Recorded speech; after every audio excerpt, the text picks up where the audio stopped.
comment est-ce que tu peux accepter que te faire plaisir, c'est un enjeu largement suffisant? Et que si tu te fais pas plaisir, c'est qu'il y a un truc qui va pas. Tout le temps. Toi, quand t'écris un truc, tout le temps, c'est... Ah non, plein de fois, ça m'énerve, mais du coup, quand ça m'énerve, c'est qu'il y a un truc qui va pas. Ce qui peut ne pas aller, c'est peut-être que j'ai pas assez dormi, pas forcément un problème avec l'histoire. Et dans ce cas-là, c'est pas grave, je peux raconter mon histoire sans prendre de plaisir, mais je sais que le problème vient pas de l'histoire. Parce que des fois, tu as des contraintes de production, enfin, t'as des trucs qui font que t'as pas le choix. Tu fais avec.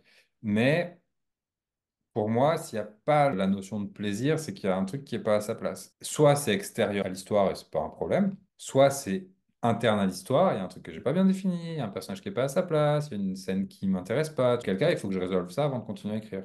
Après, l'exécution peut ne pas être à la hauteur, je peux avoir de la difficulté à atteindre la forme que je veux. Il faut que je définisse un petit peu plus les jalons à l'intérieur de ma scène. Mais c'est un truc que je fais en écrivant. Des fois, je vais être dans une scène, je reprends ton histoire de Dorade. Là, je sais que je veux faire un vrai film d'horreur avec les dents de la Dorade, mais ça peut être difficile pour moi de me le représenter parce que c'est la première fois que j'écris la scène, que géographiquement, c'est pas très clair, que j'ai plein de petits détails sur la dentition de la Dorade qui sont pas hyper clairs dans ma tête. Il peut y avoir des obstacles comme ça qui se présentent. Ça m'empêche pas de sentir qu'il y a un truc qui me fait kiffer, d'écrire une scène où je suis pas complètement dedans, mais il y a un plaisir niveau 1/100, c'est mon point de départ, et après, dans ma réécriture, je vais faire monter le plaisir au maximum. Je vais pas atteindre 100% sur toutes mes scènes, parce qu'on ne peut pas, mais je vais le monter autant que je peux. C'est un petit changement de paradigme. Et après, ce que tu rajoutes, c'est tout ce que tu apprends vient au service de ça. C'est-à-dire que plus j'ai d'outils à disposition et plus j'ai expérimenté l'utilité de ces outils, plus j'ai de moyens d'action sur mon texte qui me permettent d'atteindre un plaisir plus grand. Alors que souvent, on va rentrer par l'autre biais, c'est qu'on va se dire, quand j'aurai les outils, ben, je pourrai faire des bons textes. Et on perd un peu le plaisir en cours de route, on se dit, il faut que je fasse un texte bien technique et tout, ça va être Mm, mm.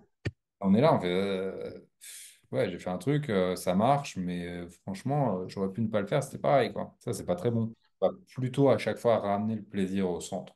Il vaut mieux un texte un peu bancal techniquement, mais dans lequel tu as vraiment kiffé, parce qu'il y a quelque chose qui va passer. Alors évidemment, il ne faut pas que ce soit écrit n'importe comment. Plus tard, on parle de quand même conscience du lecteur aussi. Pour moi, il y a une question de respect du lecteur dans le travail qu'on rend. Quand tu veux communiquer, tu mets un peu d'attention à l'autre. Bon, après, ça, c'est peut-être un point de vue un peu personnel, mais en tout cas, ça, c'est le petit bémol. Mais sinon, tu mets vraiment la technique au service du plaisir. Amuse-toi, fais-toi plaisir. Te soucie pas de ta structure, tu t'en fous si ça se trouve, ta nouvelle va faire 18 scènes, ça se trouve, elle va faire 3 scènes.